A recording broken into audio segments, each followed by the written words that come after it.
Good day, ma'am and sir. I am Gwyneth Faye Bongawen Duques.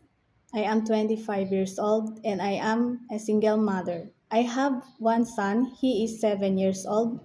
I have two brothers and my parents are both farmers. I am a college graduate of business administration, major in financial management.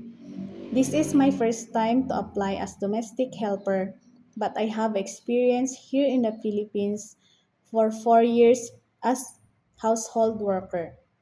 I serve one couple and two children as their babysitter and all-around house helper. And now I am currently working at one fast food chain for almost 1 year. To my future employers, I hope that you will give me a chance to work with you. I promise to do my job and responsibilities. I am a hardworking, willing to learn, and a trustworthy. Thank you and God bless.